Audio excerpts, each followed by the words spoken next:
درک مسئولیت و اجرای سریع عهدهداری از جانب نفران مسئول جهت عملی گردانیدن نقشه گنرالی شهر دوشنبه زیبایی و فراهم آمدن شرایط ارزنده زندگی را به ساکنان تامین نمود.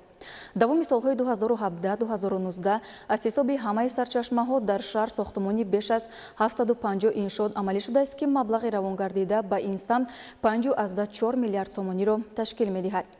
نقشه ترتیب یافته بخشیده به سزاوار پیشواز گرفتن جشن بزرگ ملی 30 سالگی استقلالیت دولتی که 4145 چرابینی از جمله 1525 چرابینی اوید به تعمیر و تجدید، وارد نمودن تجهیزات و برقرارسازی، 224 چرابینی اوید به رنگ و بار آرایش نمای بنا و انشاءات و 396 چرابینی اوید به ساختمان بنا و انشاءات تعینات گوناگون را فرا میگیرد تحت نظارت قطعی شهرداری قرار داشته آن مرحله به مرحله اجرا شده است. گزارش همکاران ما. نظام معاصر شهرسازی با استفاده ثمربخش امکانات موجوده در شهر دوشنبه همه‌جانبه رعایت می‌گردد. عزم قوی، نیروی تازه و ابتکارات نو به نوع سالهای آخر سیمای پایتخت جمهوری تاجیکستان را کاملا تغییر داده، آن را به شهر پیشرفته مبدل ساخت.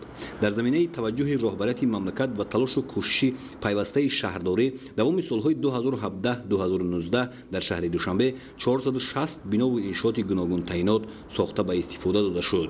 امروز باشد در حدود شهر دوشنبه بنیادی باز 255 عدد بنا و انشاءات از جمله 60 عدد در ناحیه اسماعیل سومانی، 50 عدد در ناحیه فردوسی، 76 عدد در ناحیه سینا و 69 عدد دیگر در ناحیه شاه منصور کارهای ساختمانی ادامه دارند و باز یک چند انشاءات دیگر ساختمانشان به انجام رسیده برای مورد بهره برداری قرار دادن آماده میباشند.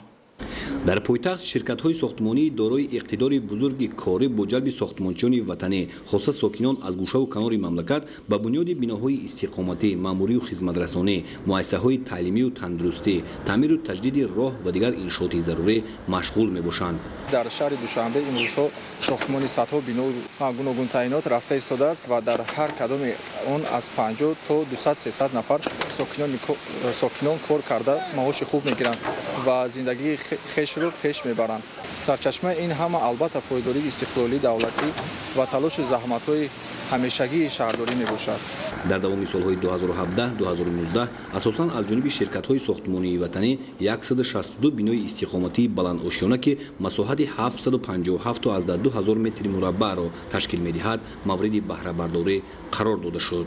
با استفاده از شرایط مساعد از طرف شرکت‌های ما 5 بنای بلند آشیانه ساخته به استفاده داده شده، باز 2 بنای دیگر برای بهره برداری ساکنان آماده میباشد. غیر از این در گوشه‌های شهر از جمله در کوچه سید ناصر، حمزه حکیمزاده، باقر رحیمزاده و گلدست بنیاد مهمانخانه زمانوی و بناهای استقامتی با جایگیر نمودن مؤسسه تعلیمی، باغچه کودکان و میدانچه‌های ورزشی بازی برای کودکان ادامه دارد. در برابر آنکه از حساب مبلغ‌های مقامات اجرایی حاکمیت دولتی شهر دوشنبه صدها بنا و انشاءات نو و زمانوی بنیاد کرده شد، همچنین با مبلغ‌گذاری حکومت جمهوری تاجیکستان از جانب دیرکسیون ساختمان انشاءات حکومتی دستگاه اجرایی پرزیدنت جمهوری تاجیکستان در پایتخت بنیاد به استفاده دادن بنا و انشاءات عظیم ضروری اوج گرفت. باید قید نمود که دوام 4 سال اخیر تنها از طرف دیرکسیون ساختمان انشاءات حکومتی دستگاه اجرایی پرزیدنت جمهوری تاجیکستان 21 انشاءات به استفاده داده شد. تمام بنا و انشاءاتی که از طرف ساختمانچیان دیرکسیون ساخته میشوند و مثل دیگر انشاءات ساخته شونده پایتخت تحت نظارت پیوسته متخصصان ساحه ساختمان معماری قرار داشته کمیسیون دولتی قبول میکند و سپس مورد استفاده بری قرار داده میشوند. خلاصه در زمینه ظاهر گردیدن توجه مخصوص رهبریت مقامات اجرایی حاکمیت دولتی شهر دوشنبه به کارهای آبادانی و سازندگی امروز در پایتخت کلی شرایط و امکانات برای زندگی و کار و فعالیت ساکنان و مهمانان فراهم آمده است و قدر این همه زحمت‌ها نگاه داشتن امکانات موجوده در سطح ضروری مسئولیت شهروندی برای هر شخص خودشناس و خودآگاه به حساب می‌رود. صدرالدین سراج‌الدین اهل‌دین کریم برای برنامه اخبار.